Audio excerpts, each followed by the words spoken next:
Ang mga bayani ng Pilipinas. Sino sila? Sila ay mga tao mula sa iba't ibang uri ng buhay. May mga senador, mga sundalo, at iba pang magsasaka at mga tao. Ngunit sa kabila ng lahat, mayroon lamang silang isang bagay na nagpapabango sa kanilang mga puso, ang kanilang bayan.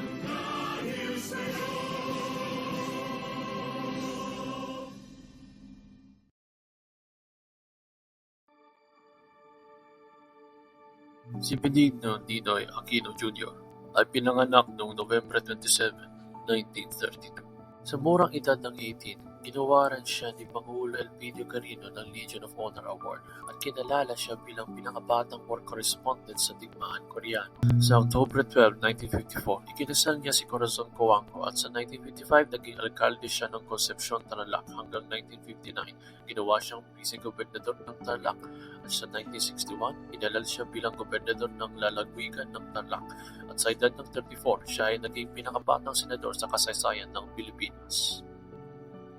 Sa ilalim ng batas militar ni Pangulo Ferdinand Marcos, siya ay inaresto at kinulong sa kasong pagpatay at subversyon at sa November 25, 1977, pinatunayan siya guilty sa lahat ng kaso at hinatulan ng kamatayan sa pamamagitan ng firing squad.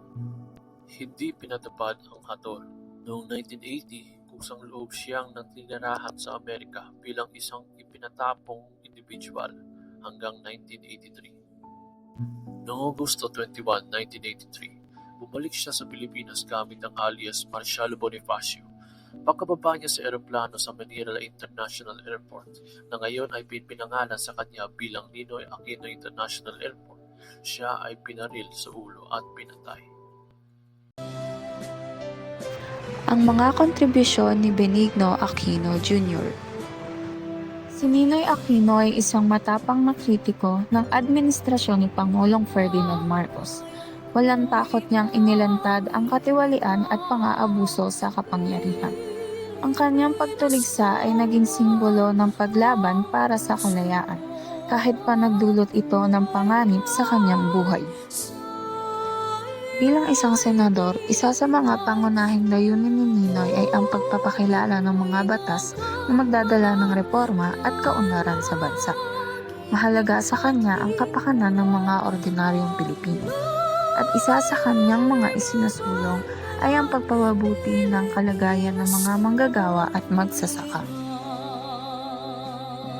Matapang na tinutulan ni Ninoy ang pagdeklara ng batas militar o martial law noong 1972.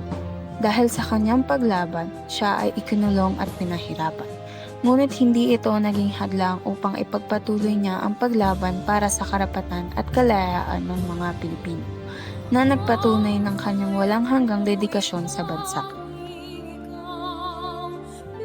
Ang mga bayaning ito, kabilang si Benigno Aquino Jr., ay nagkaisa para sa kalayaan at kapakanan ng Pilipinas.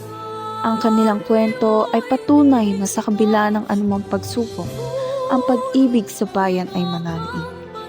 Naway magsilbi silang inspirasyon upang ipagpatuloy ang kanilang ipinaglaban para sa isang mas maganda at makatarungang kinabukasan para sa ating bansa.